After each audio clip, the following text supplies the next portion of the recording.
Spider-Man is swinging back into the Marvel Cinematic Universe, and it's all because of you. Disney co-chairman Alan Horn and Sony Pictures chairman Tom Rothman recently took part in a roundtable discussion in which they agreed that if not for pushback from fans, this summer split, which temporarily saw the wall crawler ousted from the MCU, might have remained permanent. If you'll recall, Horn and Rothman managed to hammer out the finer points of a deal, which will allow Tom Holland's Peter Parker to appear in at least one more solo film set in the MCU, as well as one additional as yet unnamed Marvel Studios picture. When it was reported in August that Sony and Disney, Marvel's parent company, had failed to reach an agreement to extend their shared custody arrangement of old Webhead, fan backlash was instant and furious, and this, said Horn, was ultimately what convinced the involved parties to get a deal done.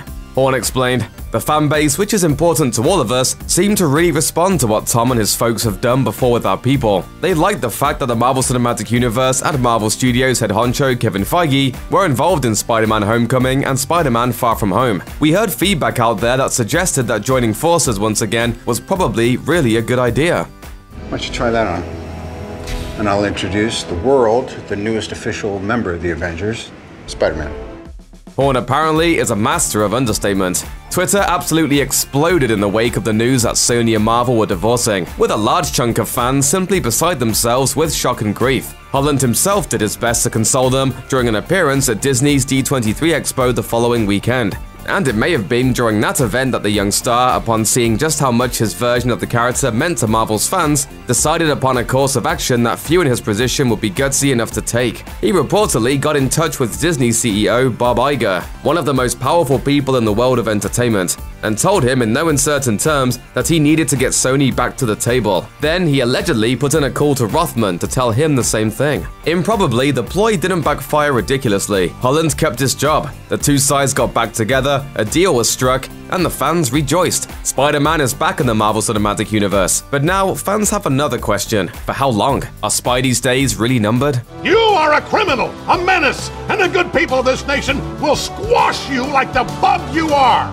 Whether the deal will continue after Spidey completes his MCU solo film and team-up appearance is a giant question mark. But given the fact that there are tons and tons of box office bucks to be made by keeping fans happy, we tend to think that it's more likely than not. Of course, the question was put to Rothman during THR's roundtable, and while he didn't enthusiastically answer in the affirmative, he also didn't say no. And it's pretty obvious that he recognizes the value of the partnership. The query was framed in an odd way, with the interviewer mentioning that Sony has, quote, shown it can do Spider-Man without Marvel, by way of the Oscar-winning animated film Spider-Man Into the Spider-Verse.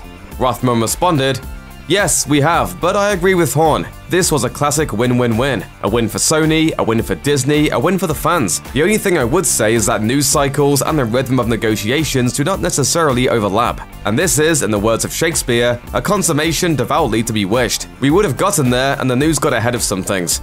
There's actually quite a bit to unpack in that statement, not the least of which is Rothman's apparent Shakespeare fandom, and his seemingly disingenuous suggestion that the media got ahead of the negotiations, as most details that was being reported was coming directly out of the mouths of the involved parties. In September, Sony CEO Tony Vinciquerra went so far as to say the, quote, door was closed on Spidey's return to the MCU. He said at the time, "Spider-Man was fine before the event movies, did better with the event movies, and now that we have our own universe, he will play off the other characters as well. I think we're pretty capable of doing what we have to do here."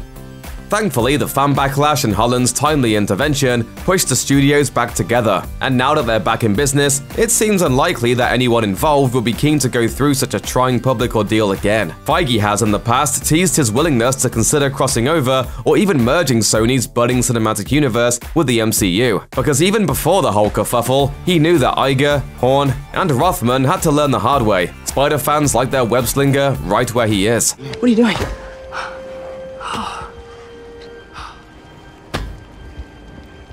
Oh, this is nice. Spidey's as yet entitled third MCU solo outing hits the big screen on July 16th, 2021. Fingers crossed that it delivers on that Far From Home cliffhanger.